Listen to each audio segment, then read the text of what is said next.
we are going to try videotaping, and then we're going to try putting it on different forms like tonight and see kind of what works for us, what ways we can send out the easiest and things like that. So I know you guys are really loud, but just try to keep it down while we're doing this. And we'll give you guys a little section for questions at the end. Am I close enough or? Go ahead. Okay, are you taping? Yeah. Oh, you are. Okay, so with the competition meeting, there's actually 2 reasons why I wanted you guys to be here before the Disney meeting started. One is so that you kind of know the competition expectations for next year for Disney. But the second was for those who have students participating in Midwest Stars. At this time, Midwest Stars has still not canceled. They are still planning on holding their event this weekend. They sent me a schedule today. Most of our students are on Friday and Saturday. I'm gonna wait till tonight just to see if anything changes before then. But if not, I will email you out that schedule this evening. With that, I did talk to Brent, the owner of it. I called on Thursday trying to figure out what we could expect. I did ask him, I said, I want to just play some scenarios for you. If we were to pull out of the competition at this point, what would happen? And he said, we are still going unless the venue closes on us because we can't get our money back from the venue. So at this point, you would not get any refund. And I said, what if you have to close on us? And he said, at this point, we're taking it hour by hour, but we would not be, and right now we're not thinking about refunding, instead crediting towards a future competition. So I just want everyone to be aware of that. It could change hour by hour, day by day. I have no idea until he lets me know, so it's kind of out of my hands. But as of right now, they're still rearing to go for Friday and Saturday and Sunday with the precautionary notes that they sent out that we put on our Facebook the other day. So that was the first point of this meeting. The second point of this meeting was kind of to give you guys an idea about what to expect with the Disney expectations for the competition students. It would be our expectation that rather than attending a nationals next year, the competition kids would be used in our Disney performance. Now, what does that mean?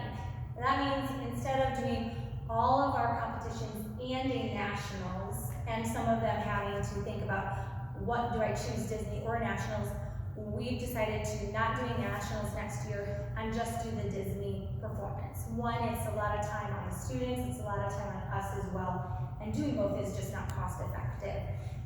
With that though, the big point with having our competition students do Disney is that the Disney performance is required to be about 15 minutes long. That is long. To give you an idea, our performance for Milwaukee Bucks was 5 minutes long. In our minds, we're thinking, okay, we already have an idea in play. We're already starting choreography with the kids based off of this idea. So we would have a section, because there is, in 15 minutes, you can change shoes and things like that.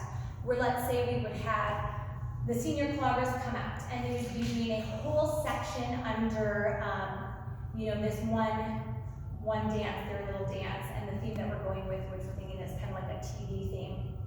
And they would be doing their 2-minute long competition routine. That takes up 2 minutes of that 15-minute time period. And also a lot of times the competition kids are a pride, something that we're very proud of at the studio. They work very hard. We do want to reward them by featuring them within the routine with these bigger chunks and sections of choreography. We know that they can pull those sections together, but also be leaders in the group sections. With that, soloists, because some people have questions about soloists, just like in most other productions that you probably have seen in competitions, soloists frequently have special roles.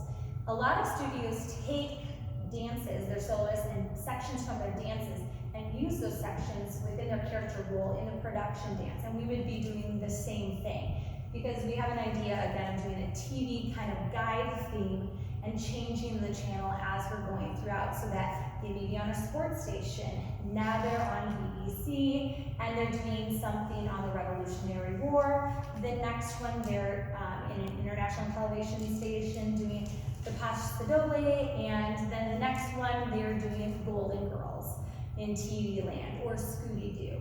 So different things like that.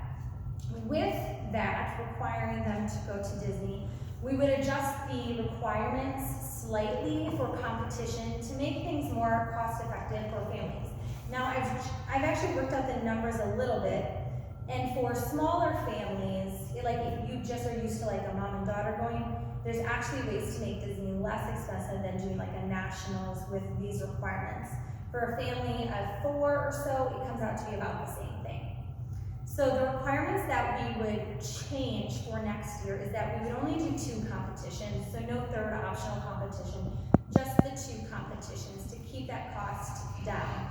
Showstoppers Dance Convention, we would not require next year, but make optional for the competitors, which is a big difference. However, as Lizzie said last night, what did you say, Lizzie? Can you tell them? For what? The Showstoppers? Mm-hmm. It's like, why wouldn't you go? It's such a great experience. It's a good learning experience. But obviously, like, I would still go. Right. So, but that would be, last year I think they charged like $245.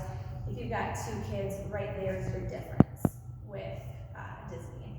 Also next year, because we would be adding in this extra masterclass workshop that they will receive at Disney, there would be no masterclass instructor coming to the studio, so that would cut that cost as well. There would also be no summer technique classes required next summer because we'll be having lessons anyways to prepare for Disney, and then that would go all the way through to the end of June. Then we'll have our summer dance camp, which we will still require, as well as we will still require a technique class for those doing lyrical or jazz throughout the year, because we feel that that is very important. And we can see when people don't attend the technique class and take like 1 year off, and then all of a sudden they tell us, oh my gosh, I can't do my turns anymore, I can't do this. So we want to keep that going.